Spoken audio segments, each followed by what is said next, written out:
रामचरितमानस की अंतर कथाएं जैसा कि आपको बताई है, आप पढ़ते समय देखते होंगे कि रामचरितमानस में भिन्न भिन्न चौपाइयों में गोस्वामी जी ने जैसे कुशल कवि लेखक दृष्टांत देता है कि अपनी बात को पुष्ट करने के लिए, उसी तरह गोस्वामी जी ने कई सारी कथाओं को पिरोया है उसमें।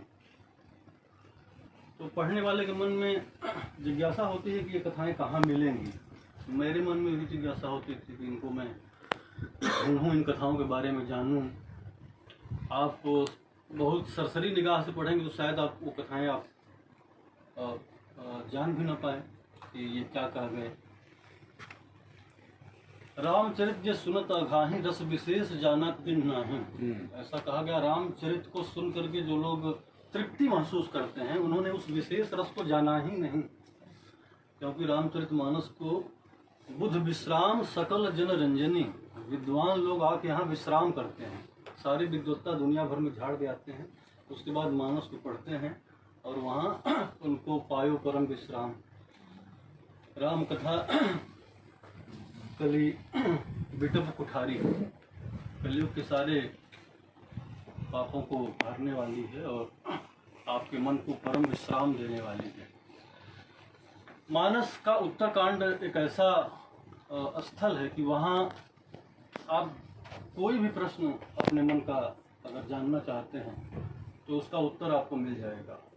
दुनिया की ऐसी कोई किताब नहीं होगी जो ये दावा करे कि आपके हर प्रश्न का उत्तर उसमें होगा। लेकिन मैं अपने अध्ययन से ये बात कहना चाहूँगा कि रामचरितमानस अगर आप पढ़ रहे हैं और आपके जीवन की कोई भी समस्या है तो उत्तरकांड को पढ़िए, उसका समाधान आपको मिल जाएगा। एक सच्ची घटना है, एक सज्जन रेलवे स्टेशन पर इंतज़ार कर रहे थे गाड़ी का, उनके साथ एक नवविवाहित युगल था, 2 बच्चे थे, उसके कुछ सामान था। उसने टॉन्ट किया उनसे, कह रही दुनिया में इतनी किताबें लिखी गई हैं और आप वही रामचरितमानस लेकर पढ़ रहे हैं। उन्होंने वाद प्रतिवाद कुछ नहीं किया और गाड़ी जैसे ही लाई सारे लोग चढ़े और गाड़ी चढ़ने के बाद वो चिल्लाने लगा कि मेरी बीवी तो नीचे ही छूट गई। तो जंजीर खींची गई और बाद में उसको चढ़ाया गया। तो उन्होंने उसको बुलाया, उस व्यक्ति को, और कहा बैठो, अगर तुम रामचरितमानस पढ़े होते तो ये गलती नहीं करते। रामचरितमानस में वर्णन है कि जब केवट की नाव पर भगवान राम चढ़ने लगे तो प्रिया चढ़ाई चढ़े रघुराई, पहले उन्होंने सीता जी को चढ़ाया, उसके बाद खुद चढ़े।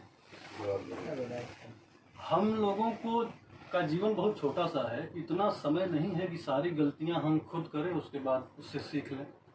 तो दुनिया में बहुत प्राचीन काल से जो गलतियां होती रही हैं उनकी सीख क्या है, इन पौराणिक कथाओं में पूरी तरह से आपको मिलेंगी।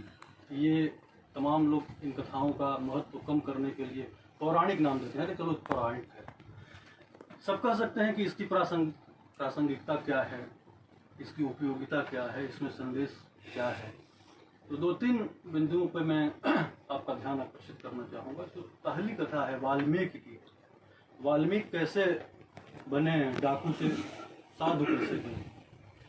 सप्तऋषियों ने उनको कहा कि जाओ देखो, अपने घर के लोगों से पूछो कि अगर तुम जो ये पाप कर्म कर रहे हो क्या वो लोग इसमें भी हिस्सा लेंगे कि सिर्फ ये भोग में ही लेंगे।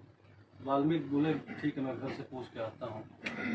और जब घर पे गए तो सारा परिवार ने कहा कि आप हमारा पालन पोषण कर रहे हैं, कैसे कर रहे हैं, इससे हम लोगों को क्या लेना देना है। तो ये थोड़ा सा आप सोचें तो ये आप समझ सकते हैं कि इस भौतिक संसार में अर्थोपार्जन के लिए कोई गलत काम नहीं करना चाहिए, क्योंकि उसके भागी आप स्वयं बनेंगे, कोई दूसरा उसमें हिस्सा नहीं लेने वाला है और सब कुछ आपको खुद ही भोगना है। एक कथा है इसमें अग्नि देव की कि इंद्र ने कहा कि समुद्र को शोषित करो, क्योंकि असुर जाते थे, झगड़ा करते थे, मारते पीटते थे और फिर जाके समुद्र में सोख जाते थे। तो इंद्र ने कहा अग्नि को तुम समुद्र सोख लो, इनको मारने हो। अग्नि ने कहा कि नहीं, हम ये धर्म अधर्म इस बात का हम पालन नहीं कर सकते। अग्नि को साफ मिला और वो अगस्त ऋषि के रूप में वो धरती पर आए। धरती पर आने के बाद उन्होंने उसको पिया और उसके बाद असुरों का सफाया हुआ। ये कथा भी हमको बताती है कि धर्म पर अगर आप अटल हैं तो आप शापित होकर भी संसार आपके काम को सराहेगा, और सुख दुख जो है वो नित्य है, लेकिन धर्म शाश्वत है। कि जो लोग 2-3 विवाह करते हैं, इनके बारे में भी हमारे धर्मशास्त्रों में और पुराणों में कितने मानसिक संकट से गुजरते हैं, ये बहुत इससे ये आप सीख ले सकते हैं कि एक से अधिक विवाह करने का क्या नुकसान है। अगले साल कुछ लोग सोच भी रहे हैं।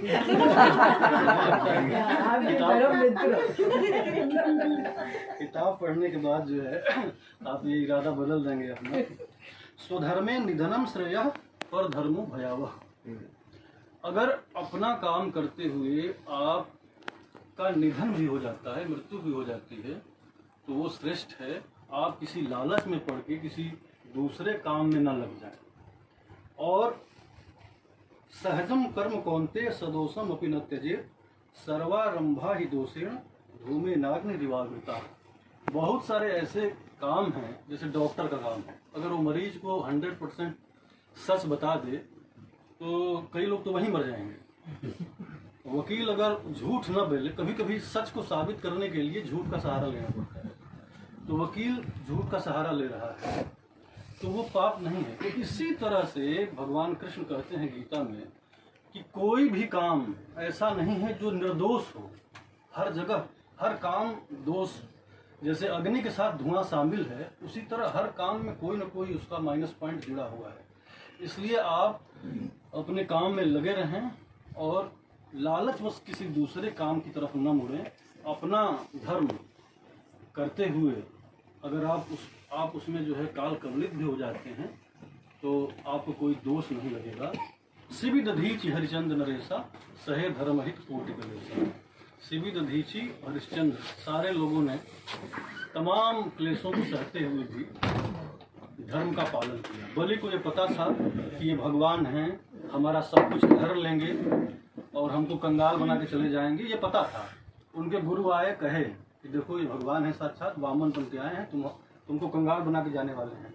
लेकिन गुरु ने कहा कि नहीं, अगर मैं संकल्प कर चुका हूँ दक्षिणा देने का, इनको मैंने वचन दिया है तो मैं दूंगा। तो ये सारी बातें सिद्ध करती हैं कि हमें अपने धर्म पे टिके रहना चाहिए और अधर्म की ओर नहीं जाना चाहिए। रामचरितमानस की अंतर्कथाएं एक कड़ी है जो आपको धर्म पर चलना सिखाएगी। आप सब पुस्तक ले सकते हैं, मात्र 100 रुपये इसका मूल्य है। इसी के साथ मैं अपनी बात समाप्त करता हूँ।